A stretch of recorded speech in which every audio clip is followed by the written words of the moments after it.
চুম্মার নামাজ নাই গো, নারীর কেন চুম্মার নামাজ নাই গো, প্রশ্ন রমণীর ইয়া রাসূল গো, নারীর কেন চুম্মার নামাজ নাই গো, পাইনা কেন এই অধিকার গো, পাইনা কেন এই অধিকার গো, আপনার কাছে জানতে চাই গো, আপনার কাছে জানতে চাই গো।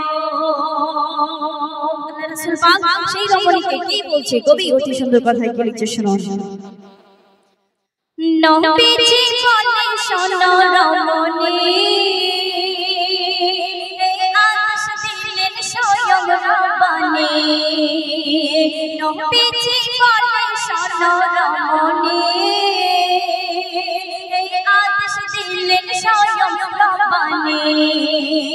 জুম্মায় যখন যাবে তোমার স্বামী, যা চাইবে চোখে দিও তুমি, জুম্মায় যা সওয়াব হবে তার গো।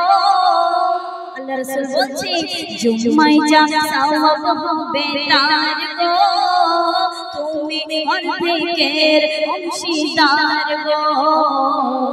প্রশ্ন রমণীর ইয়া রাসূল গো, নারীর কেন চুম্মার নামাজ নাই গো, নারীর কেন চুম্মার নামাজ নাই গো।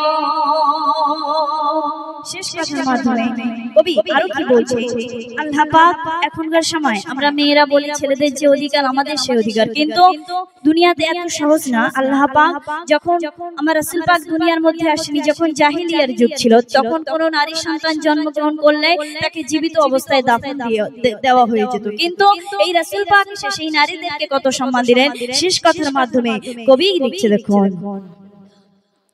নারীর মর্যাদা আল্লাহ দিয়েছে,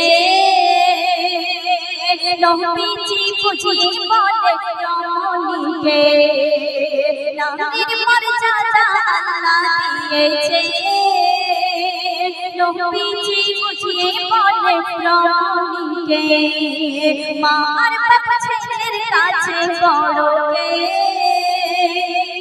আমরা এখানে যারা মুসলমান রয়েছি কম বেশি সবাই বলতে পারবো, কেউ যদি আমাদেরকে জিজ্ঞাসা করে যে তোর বাপ বড় না মা বড়, আমরা সবাই এক চান্সে উত্তর দিতে পারবো যে আমার মা বড়। কেন? আল্লাহ রাসূল পাক মায়ের নাম 3 বার বলেছে এবং বাপের নাম 1 বার বলেছে, কিন্তু এই আব্বাজান কি কোনো কষ্ট করে না? একজন সন্তানকে মানুষ করতে গেলে মাথার ঘাম পায়ে ফেলে রক্ত মাংস আহার করে মুখে তুলে দেয়। তাই কবি শেষ কথার মাধ্যমে কি লিখছে, শুনুন।